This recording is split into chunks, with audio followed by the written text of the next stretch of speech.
Hi friends, welcome back to ARC Tutorials.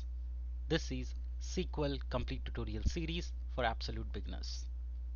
In the previous episode, I started with the introduction of SQL.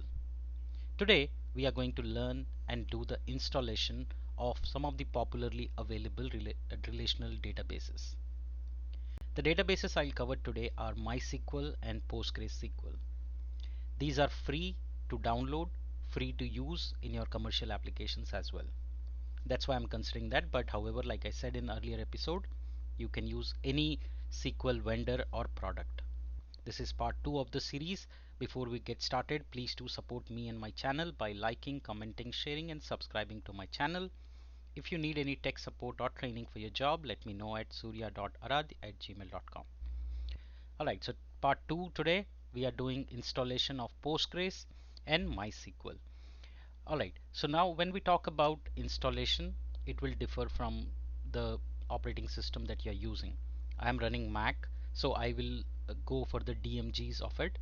But if you are doing on Windows, you should go with the .exe files. That being said, so you can just type download MySQL and you can go to MySQL downloads page and you can download the try for free and it will take you to free version that you want to install.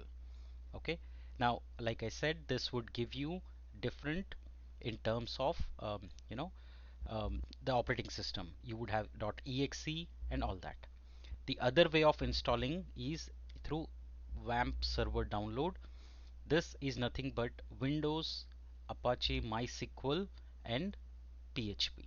Okay, so you can see here when you start downloading WAMP server, it will download all these four things that you require, including the MySQL database. Alright, so you can go ahead and go to download section and you can download the exe file for your operating system. Same way with PostgreSQL. Now you can go to downloads and you can choose whichever operating system you are running and click on that particular one. It would take you to that respective package.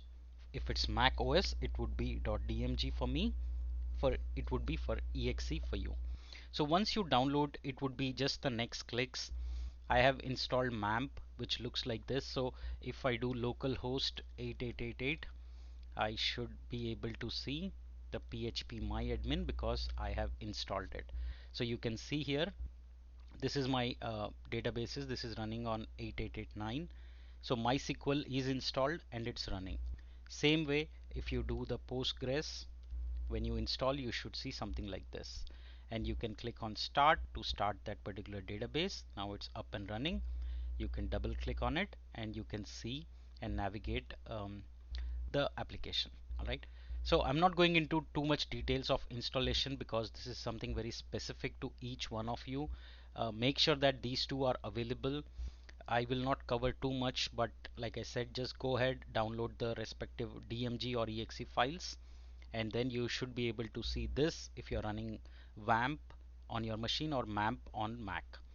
If you're running on you should be able to see this if you're running Postgres, and you should be able to after this I'll tell you what to do in the next episode onwards, but for now this is what is required for you to get started. Alright, that's all you should know, and once you have this, you are good to go running your own databases.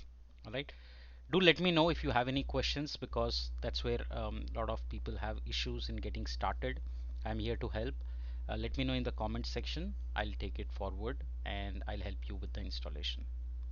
Thank you so much. I'm assuming that after this episode you will have your own database in your local setup done, because from next episodes we start writing the basic concepts and the queries. Alright. Thank you so much again for joining. I'll see you in the next episode.